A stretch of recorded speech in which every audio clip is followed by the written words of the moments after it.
título que eu dei para essa palestra, o Sidney falou que eu não tenho mais que 50 minutos, então vou ficar ali de olho, viu, Sidney, no relógio, não se preocupe. Mas o título que eu dei para a palestra não é o assunto, mas eu achei que seria bem importante, por isso eu estava pensando, já está aqui, a igreja nas costas de um camelo.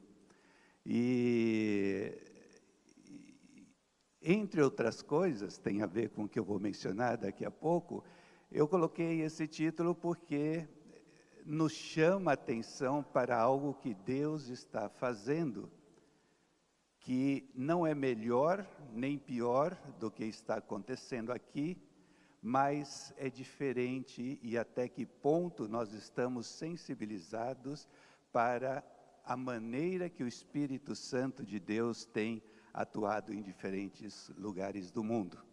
E é claro que quando nós falamos de desafio missionário, na verdade eu tenho preferido falar, em vez de me perguntar qual é a minha missão ou qual a minha parte na missão que Deus está realizando, na verdade eu tenho me perguntado o que é que Deus espera de mim, de que maneira Deus quer me usar para cumprir os seus propósitos. E é muito interessante quando nós pensamos dessa perspectiva, porque nós vivemos em um mundo cheio de desafios. E quando nós pensamos nesses desafios, e poderíamos falar de vários aspectos da grande comissão, mas um dos aspectos mais importantes da grande comissão está relacionado exatamente com a questão da pregação do evangelismo e de alcançarmos pessoas de outras religiões para o Senhor Jesus Cristo. E quando nós olhamos no mapa para entender como é que está essa evolução das diferentes religiões, nós vemos, pelo menos aqui para mim aparece em azul, para vocês também, em azul estão todos os países onde a maioria das pessoas se considera cristã. E em verde estão os países onde a maioria das pessoas se considera muçulmana. E depois nós temos também, obviamente, um grande desafio com o hinduísmo, budismo, regiões nativas e etc. E é muito interessante quando nós pensamos no mundo árabe, que na verdade nós temos que pensar hoje não somente no mundo árabe, mas no mundo islâmico que se estende hoje por todos os lugares, por todos os continentes. Quando as pessoas buscam na internet sobre religião, o maior número de buscas é justamente de pessoas de todas as partes do mundo, buscando informação sobre o Islã. E o cristianismo pede, alguns dos slides que eu estarei mostrando aqui hoje, são oriundos do relatório de Lausanne, que foi lançado há algumas semanas, estas estatísticas. Então nós vemos que o Islã está despertando um interesse muito grande nas buscas que são feitas pela internet. E pensando nesses aspectos, o desafio do Islã, o desafio das grandes religiões, tentar entender o que nós queremos dizer com avivamento no mundo árabe. Eu pensei nessa passagem de Pedro, no capítulo 2 do livro de Atos, e não vou ler toda a passagem, mas alguns pedaços, e que diz o seguinte: no dia de Pentecostes, todos estavam reunidos num só lugar. Naquela época, judeus devotos de todas as nações viviam em Jerusalém. Quando ouviram o som das vozes, vieram correndo e ficaram espantados, pois cada um deles ouvia em seus próprios idioma. Então Pedro deu um passo à frente com os 11 apóstolos e dirigiu-se em alta voz à multidão: ouçam com atenção todos vocês, povo da Judeia e habitantes de Jerusalém. Escutem o que lhes digo, essas pessoas não estão bêbadas, como alguns de vocês pensam, pois são apenas 9 horas da manhã. Pelo contrário, o que vocês estão vendo foi predito há tempos pelo profeta Joel, e Deus então falou o seguinte através de Joel: nos últimos dias, disse Deus, derramarei meu espírito sobre todo tipo de pessoa. Seus filhos e suas filhas profetizarão, os jovens terão visões e os velhos terão sonhos. Naqueles dias derramarei meu espírito até mesmo sobre servos e servas, e eles profetizarão. Farei maravilhas em cima no céu e sinais embaixo na terra, sangue e fogo e nuvens de fumaça. O sol se escurecerá e a lua se tornará vermelha como sangue, antes que chegue o grande e glorioso dia do Senhor. E aí eu gosto como termina essa parte. Mas todo aquele que invocar o nome do Senhor será salvo. E quando nós vemos um resumo aqui do que Pedro está dizendo, ou do contexto de que isso está acontecendo, nós vemos que, primeiramente, os discípulos haviam ficado cheios do Espírito Santo, falaram em outras línguas, línguas essas que eram línguas daqueles estrangeiros que estavam em Jerusalém no dia do Pentecostes. Portanto, os estrangeiros ouviram sobre as maravilhas de Deus nos seus próprios idiomas. Pedro anuncia que o que está acontecendo ali naquele momento é o início do fim, ou seja, o início do final dos tempos havia sido inaugurado por Jesus, por isso essas coisas estavam acontecendo, e o que estava acontecendo já havia sido profetizado e anunciado. Derramar do Espírito Santo, profecias, sonhos, visões, e terminando com a promessa de que quem invocar o nome do Senhor será salvo. E nesse dia, 3.000 pessoas se converteram.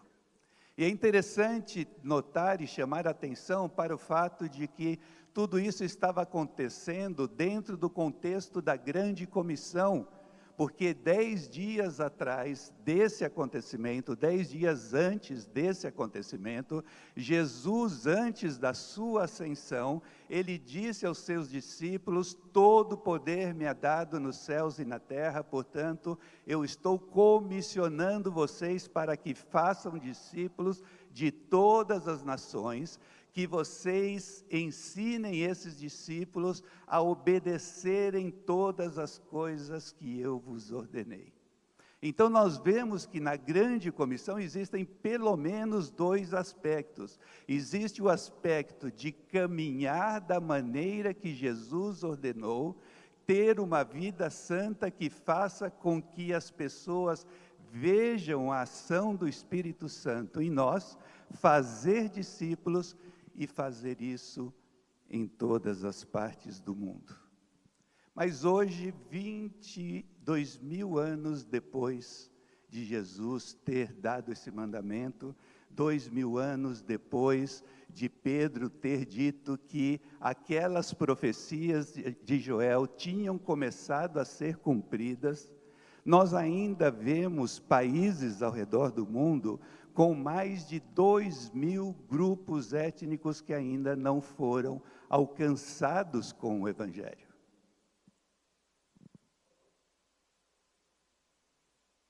E, infelizmente, quando nós tentamos pensar estrategicamente, nós, quando vemos que existem ainda países com pelo menos 2.000 grupos étnicos não alcançados com o Evangelho, e pensamos nessa leitura de Atos, e pensamos na grande comissão, pensamos nas promessas de Deus de que aquele que invocar o nome do Senhor será salvo. Estrategicamente, então, sabendo da necessidade do mundo muçulmano e de outras partes do mundo, nós deveríamos estar concentrando os nossos esforços missionários entre aqueles que ainda não escutaram.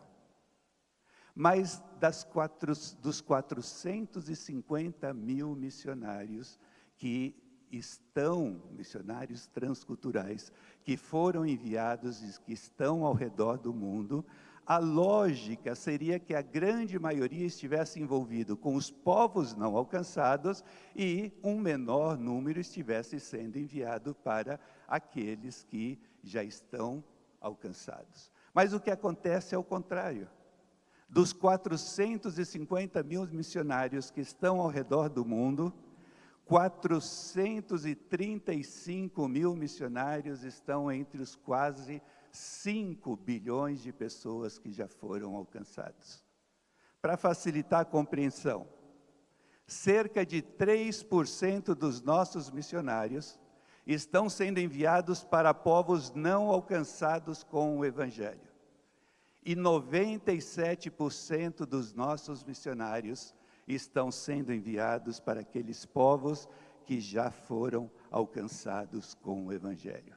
Por isso, não deveríamos estranhar o fato que desde o ano 1900 e projetando até o ano 1950, a única religião que verdadeiramente está crescendo em porcentagem ao redor do mundo é o Islã. No ano 1900, havia 34% de cristãos ao redor do mundo. Até o ano 2050, haverá 34% de cristãos ao redor do mundo. Enquanto em 1900 havia 12% de muçulmanos, e até o 2050 haverá praticamente 30% da população mundial vai ser muçulmana. Foi por isso que Rosângela, eu, nosso filho de 10 meses, naquela época, o Felipe, em 1986, fomos para o Marrocos, um país 99,9% muçulmano, de fala árabe. E eu me lembro que naquele tempo era tão raro encontrar um cristão entre os muçulmanos que nós tínhamos que subir num ônibus antigo, viajar 3, 4 horas pelas montanhas do Marrocos para encontrar uma pessoa que estava há 3 anos sozinho estudando a Bíblia através de um programa de rádio pirata que vinha da Espanha no idioma árabe.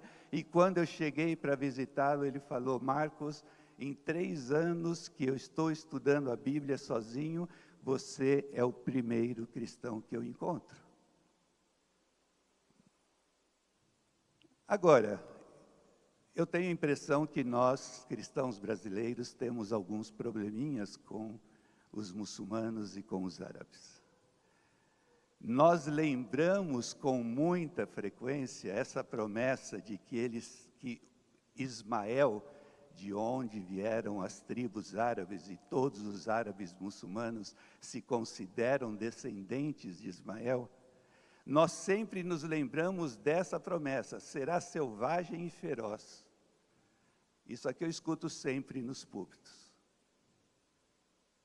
E que viverá em conflito e em hostilidade com seus irmãos. Isso eu escuto sempre na internet e nos púlpitos. Mas nós nos esquecemos que no livro de Gênesis também está as promessas de Deus para Ismael e seus descendentes, que dizem que seria uma nação, uma descendência tão numerosa que seria impossível contá-la. Será um grande povo, será pai de 12 príncipes e será abençoados por Deus. E é interessante, versículo 20 do capítulo 21 de Gênesis, Deus estava com Ismael. O próprio Deus não o deixou. Que cresceu, habitou no deserto e se tornou flecheiro, habitou no deserto de Parã e sua mãe o casou com uma mulher da terra do Egito. Gênesis capítulo 21.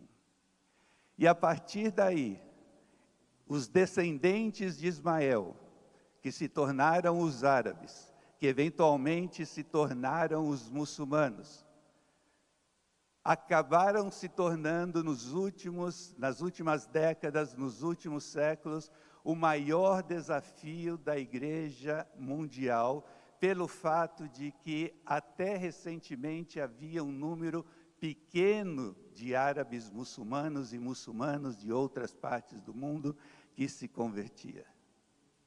Mas Deus começou um movimento, que nós podemos sim chamar de um movimento de avivamento, e que alguns chamam de movimento de discipulado. E como nós podemos definir movimento de discipulado? Pelo menos 100 novas igrejas iniciadas ou 1000 batismos em um período de 2 décadas. Quando nós olhamos essa foto, eu coloquei essa igreja linda aí, mas não reflete o que está acontecendo nesses movimentos e nesse avivamento que Deus está fazendo. O que reflete o que está acontecendo é o que nós vemos na foto da direita, onde em regiões da África e do Oriente Médio, regiões desérticas, alguns desses países são árabes, outros desses países são muçulmanos, mas com outros idiomas. O que Deus está fazendo e o que Ele está levantando são grupos de discipulados e igrejas que refletem o que está acontecendo ali do lado direito. E estamos vendo que quem invocar o nome do Senhor será salvo. Nos anos 90, houve movimentos de muçulmanos se convertendo a Cristo, na Ásia Central, na Europa Oriental, nos países subsaarianos, na região de Bangladesh, onde milhares de muçulmanos se converteram durante os anos 90. Num país da África Oriental, por exemplo, país árabe, um sheik chamado Sheik Hakim, ele era o coordenador de da liderança de 300 mesquitas. Escutou a palavra do Senhor, se converteu a Cristo, foi perseguido, perdeu a família, perdeu o emprego, mas Deus usou o Sheik Hakim, debaixo de uma árvore, em cima de um camelo, para que 300 outros líderes muçulmanos daquela região se convertessem a Cristo e começassem movimentos de discipulados que se transformaram em milhares e milhares de convertidos, e esse movimento continua até hoje. Irmãos, eu sou muito cético em relação a números, e todos esses dados que eu estou dando aqui são de pessoas com quem eu tenho tido contato, e são acontecimentos que aconteceram com pessoas com quem eu tenho tido contato. Um dos países mais difíceis, onde existe maior perseguição,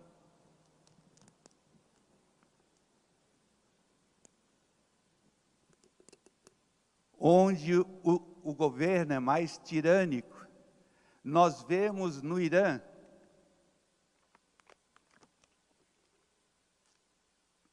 que Deus usou armênios pentecostais que na década de 20, de 30, havia fugido para o Irã, cristãos, e Deus usou esses armênios pentecostais para começar um processo de conversão dentro de uns países onde é mais difícil a pregação do Evangelho. Milhares de iranianos se converteram. E numa pesquisa realizada recentemente, nós vemos que hoje existem pelo menos 700 mil iranianos que entregaram suas vidas a Jesus Cristo. Recentemente conversei com um missionário alemão, imagine só um alemão, num país árabe da África, um alemão loiro, olhos azuis, debaixo de uma árvore com 10, 15 líderes africanos. Esse missionário Emanuel estava envolvido num projeto muito bonito de ajuda humanitária, mas ele entendeu, o Espírito Santo lhe falou ao coração dizendo: você precisa ser mais ousado. Então ele, que era muito tímido, pediu ousadia a Deus e acabou então convocando 50 líderes muçulmanos para que se reunissem. E nessa reunião com esses 50 líderes muçulmanos, esse missionário Emanuel, então, começou a compartilhar através de histórias sobre as boas novas de Jesus, e a mensagem central é: Jesus perdoa pecados, portanto, coloque a sua confiança em Jesus. Distribuiu cópias do Novo Testamento para esses líderes muçulmanos, correndo o risco de ser perseguido. Só que a população daqueles vilarejos, porque esses 50 líderes muçulmanos vieram de diferentes vilarejos e de diferentes tribos, ele entregou cópias do Novo Testamento e a população desses vilarejos começaram a solicitar novos testamentos. O missionário entregou centenas de novos testamentos para os líderes muçulmanos, e disse para a população: se vocês quiserem um Novo Testamento, vá até o seu líder, que ele vai decidir se ele vai entregar o Novo Testamento para você. Centenas de Novos Testamentos foram distribuídos pelos líderes muçulmanos, até que num determinado dia, ele chamou outra vez os 50 líderes e disse: vocês já conhecem o suficiente do Evangelho, e vocês precisam fazer a decisão se vão seguir a Jesus. Os 50 líderes se levantaram, ergueram suas mãos para os céus, declararam que colocavam sua confiança e submetiam suas vidas a Jesus, renunciaram publicamente e verbalmente a Satanás e suas obras. E a partir de aí, o missionário e sua equipe começou a receber convites para que fosse visitar os diferentes vilarejos para que o Evangelho fosse pregado. E um desses convites de um desses líderes ex-muçulmano que se converteu a Cristo foi para que ele fosse nas escolas da sua região para ensinar o Evangelho aos professores, para que os professores pudessem ensinar de Jesus para seus estudantes.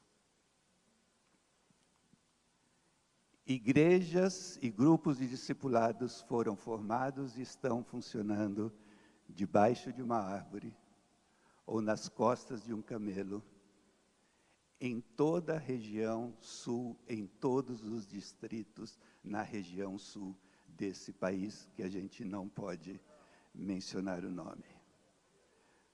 Podemos falar ainda a história de Ayla, um menino muçulmano que começou a estudar o Alcorão muito cedo na sua vida. Com 6, 7 anos de idade, ele já havia memorizado todo o conteúdo do Alcorão, que tem o tamanho do Novo Testamento. Mas ele tinha uma dúvida muito grande. Ele dizia no seu coração: eu estou estudando o Alcorão, mas eu quero conhecer a Deus. E ele, quando ia perguntar aos seus líderes teológicos, o conceito muçulmano é que você não tem como conhecer a Deus. Quando você lê o Alcorão, você começa a conhecer a vontade de Deus, mas você não conhece a Deus. Até que ele foi crescendo, tornou-se um muçulmano radical, e quando ele estava no ensino secundário, entre todos os professores, havia um cristão, que no primeiro dia de aula, entrou na sala de aula e escreveu na lousa: eu sou um cristão nascido de novo. 30 segundos depois, ele apagou aquilo que ele tinha escrito, e isso ficou na cabeça de Ayla.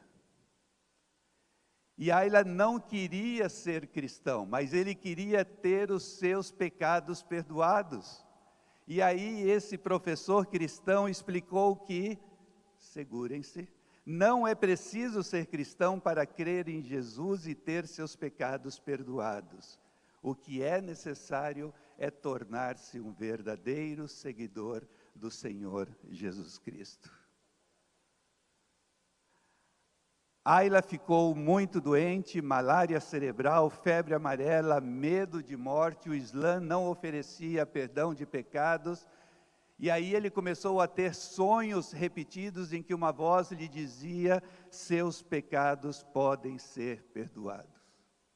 Perto da morte, o missionário chegou, esse cristão chegou, orou por ele, Ayla foi curado, entregou sua vida a Jesus, passou a denominar-se seguidor de Jesus, já que a conotação nos países muçulmanos sobre a palavra cristão é uma conotação muito ruim. Foi descoberto, foi perseguido, teve que fugir, mas Deus o usou para que centenas de grupos de estudos bíblicos de igrejas e milhares de novos discípulos de Jesus em um contexto islâmico fossem formados, e esse movimento cresceu para mais de 9.000 igrejas na África Oriental.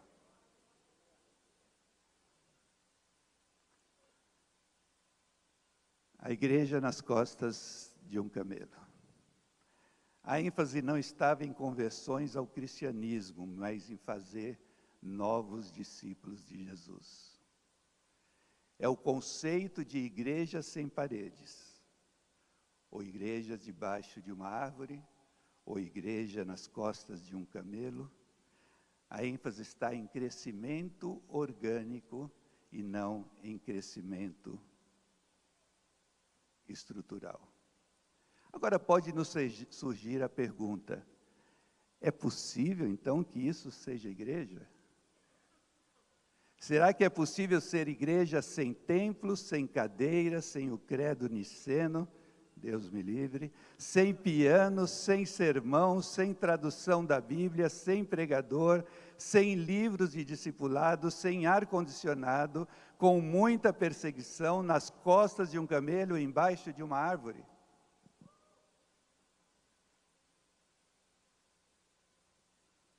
Sim.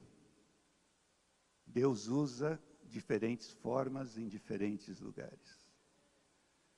E é possível ser igreja porque existe estudo da palavra, existe profunda fé no perdão dos pecados através de Jesus, existe clara compreensão da graça redentora de Deus, existe disposição de morrer por Cristo, existe sonhos, milagres, profecias e visões. Então, depois de fazer essas coisas, derramarei meu espírito sobre todo tipo de pessoa.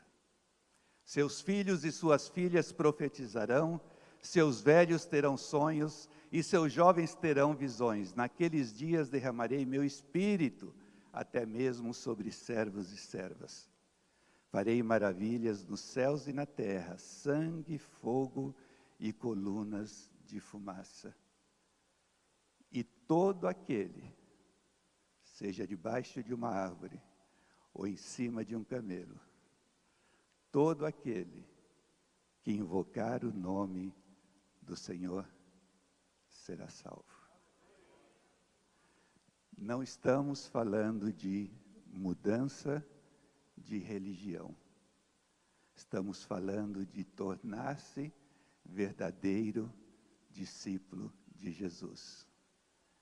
E Deus está fazendo isso entre os muçulmanos, árabes e não árabes, porque a promessa é de que todo aquele que clamar ao Senhor será salvo. Que Deus abençoe os irmãos.